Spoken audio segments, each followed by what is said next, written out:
Bambang Pacul yang terkenal dengan fiksinya Korea. Ia berani merokok di rumah Presiden Prabowo.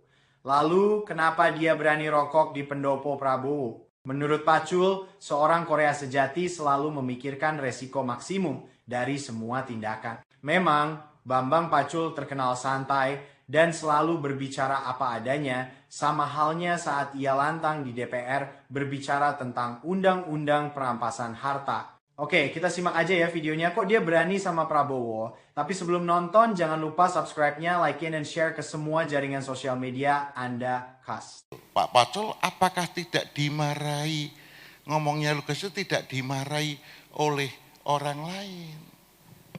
Apakah Pak Pacul juga tidak takut minta ngerokok di pendoponya Pak Prabowo? Kan gitu. Adinda sekalian, apa keunggulan Korea dibanding yang lain?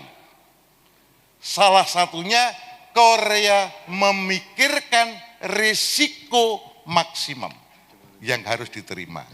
Oke. Jadi kalau minta ngerokok di tempatnya Pak Prabowo, risiko maksimumnya apa?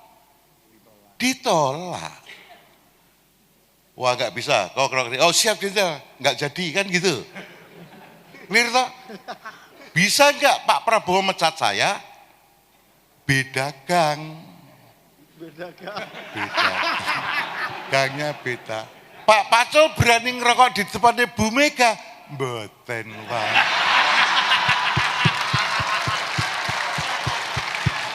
Kenapa Pak Pacul? Resikonya karirnya tumpes. Ya, paham? Clear? Gitu, resiko maksimumnya dihitung aja Dinda. Kalau resiko maksimumnya kita siap, oke.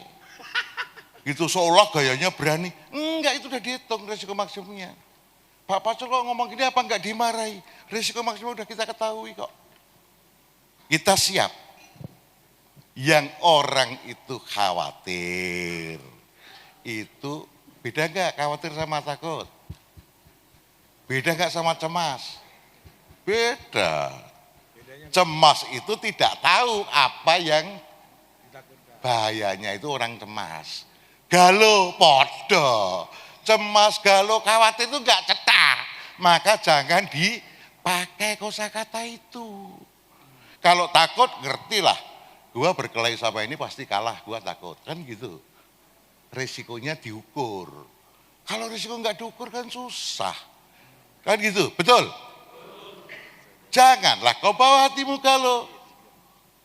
Betul? Don't worry, be happy. Harus Korea selalu gembira. Setuju? Cocok?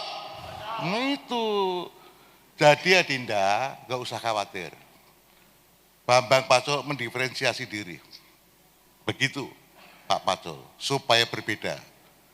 Boleh nggak berbeda konteks? Kalau saya berbeda konten itu isi, beda. Kalau konteks, boleh nggak beda? Boleh. Jasmu kenapa biru? UGM krem, UI kuning. Nggak pakai jam, pakai sepatu ket, baju putih, celana hitam. Itu konteks. Itu packaging. Kalau mau diferensiasi, diferensiasilah konteks isinya supaya clear. Begitu. Jadi pertanyaannya apa lagi? Ya itu aja. Apa Pak Pacul? Yang lain. Pak Pacul boleh nggak datang ke UNER untuk membedah bukunya Pak Pacul? 100% gua setuju. Kenapa? Kasih tepuk dong, gua setuju kan tepuk. Tangan, woi. Saya pastikan saya datang tidak minta duit dari Diko. Pasti malah tak sumbang. Lele cah sugih kok, lele. Cah cukup kok ya toh? Ya nanti aja kalau kita pas dicocokkan waktunya, nanti kontak dengan Mas Ari, Mas Budi atau Mas Bombom. Ya, diatur waktunya supaya saya bisa datang dan sekali-sekali anak Gajah Mada ngeleleng di depan Erlangga. Erlangga kan raja dah. Gajah Mada kan cuma patih. Patih ngelereng di depan Raja Erlangga. Tapi kalau